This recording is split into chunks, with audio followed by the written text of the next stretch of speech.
کس امام کی پیروی کریں، کس امام کو فالو کریں، اس امام کو فالو کریں جس کے بارے میں عرش والے نے فرمایا من یطع الرسول فقد اطاع اللہ، جس نے رسول کی بات مانی، اطاعت کی، اس نے اللہ تعالیٰ کی بات مانی۔ سورۃ نساء آیت نمبر 80۔ اس امام کو فالو کریں جس کے بارے میں کائنات کے رب العالمین نے ہمیں خبر کی، سورۃ حشر آیت نمبر 7، وما آتاکم الرسول فخذوہ وما نہاکم عنہ فانتہوا واتقوا اللہ، کہ جو میرا نبی دے، جس بات کا حکم دے اس پر عمل کریں، جس چیز سے روک دیں اس چیز سے رک جائیں۔ اس امام کو فالو کریں جس کے بارے میں اللہ رب العالمین نے فرمایا کہ یا ایھا الذین آمنوا اطیعوا اللہ واطیعوا الرسول ولا تبطلوا اعمالکم، سورۃ محمد آیت نمبر 33۔ اے ایمان والو، اللہ کی اطاعت کرو، رسول کی اطاعت کرو اور اپنے اعمال ضائع نہ کرو۔ اس امام کو فالو کرو میرے بھائی جس کے بارے میں اللہ رب العالمین نے سورۃ احزاب میں فرمایا لقد کان لکم فی رسول اللہ اسوۃ حسنہ، تمہارے لیے بہترین نمونہ، رول ماڈل رسول اللہ صلی اللہ علیہ وسلم ہے۔ اس امام کو فالو کرو میرے بھائیو جس کے بارے میں کائنات کے امام جناب محمد رسول اللہ سب کے صلی اللہ علیہ وسلم نے فرمایا کل امتی يدخلون الجنۃ الا من ابا، قیل من یابا یا رسول اللہ، قال من اطاعنی دخل الجنہ ومن عصانی فقد ابا، کہ میری امت کی تمام لوگ جنت میں جائیں گے۔ عظیم خوشخبری ہے بھائی آپ صلی اللہ علیہ وسلم کی طرف، سوائے ان لوگوں کے جن لوگوں نے انکار کیا۔ پوچھا کہ یا رسول اللہ انکار کون گیا؟ آپ صلی اللہ علیہ وسلم نے کیا فرمایا کہ جس نے من اطاعنی دخل الجنہ وہ تو جنت میں جائے گا، جس نے میری بات مانی، اور جس نے میری بات نہیں مانی اس کا مطلب ہے اس نے جنت میں جانے سے جو ہے وہ انکار کر دیا۔ سورۃ نور آیت نمبر 51 میں اللہ تعالیٰ نے فرمایا انما کان قول المؤمنین اذا دعوا الی اللہ ورسولہ لیحکم بینہم ان یقولوا سمعنا واطعنا واولئک هم المفلحون۔ ایک مومن کا شیوا یہ ہونا چاہیے کہ جب اس کو اللہ اور اس کے رسول کی طرف بلایا جائے، کسی معاملے میں فیصلہ کریں تو وہ کیا کہیں؟ ہم نے سنا اور ہم نے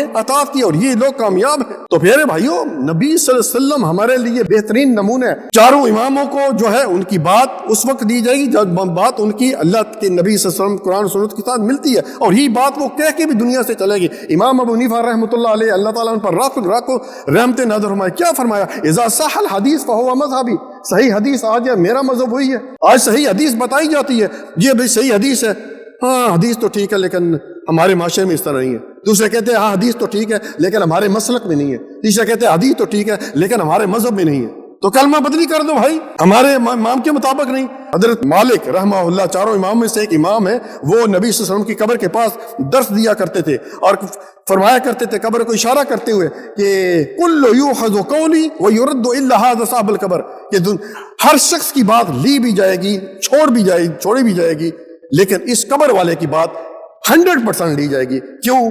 کہ وما ينطق عن الهوى ان هو الا وحی یوحى، سورۃ نجم آیت نمبر 2 اور 3، کہ نبی صلی اللہ علیہ وسلم اپنی خواہش سے بولتے نہیں ہے جب تک کہ اللہ تعالیٰ ان پر وحی نازل نہیں کرتا ہے۔ کوئی شخص مجھے بتائیے کہ آپ صلی اللہ علیہ وسلم کے زمانے میں یا آپ صلی اللہ علیہ وسلم کے بعد آج کتنے سال ہو چکے ہیں یا قیامت تک کسی پر وحی نازل ہوتی ہے؟ تو پیارے بھائیو یہ یاد رکھیے، یہ بہت بڑا یہ نقصان ہے، بہت بڑا گناہ ہے کہ نبی صلی اللہ علیہ وسلم کی ایک حدیث بتائی جاتی ہے، یہ حدیث صحیح حدیث ہے بخاری اور مسلم کی، اور بندہ کہتا ہے کہ نہیں جی ہمارے مسلک میں نہیں ہے، ہمارے امام نے نہیں کیا، ہمارے وہ نہیں ہے، یہ نہیں ہے، وہ نہیں ہے۔ نبی کی بات آ جائے بھائیو، ورنہ پھر یاد رکھیے آخری بات کہ قبر میں جو سوال ہے نا، دوسرا سوال سب سے پوچھا جائے گا۔ پہلا سوال توحید پر اور دوسرا سوال کیا ہوگا؟ ومن نبی کا، تیرے نبی کون تھے؟ تو پھر اس وقت انسان کیا گیا؟ ہاں لا ادری، اب میں تو نہیں جانتا۔ تو نبی کی بات میرے بھائیوں 100% مانی جائے گی، کیونکہ اللہ تعالیٰ کے آخری رسول ہیں اور اللہ تعالیٰ نے ان کو آخری رسول بنا کر پوری شریعت اس پر مکمل کر۔ جزاک اللہ خیرا، بارک اللہ فیک۔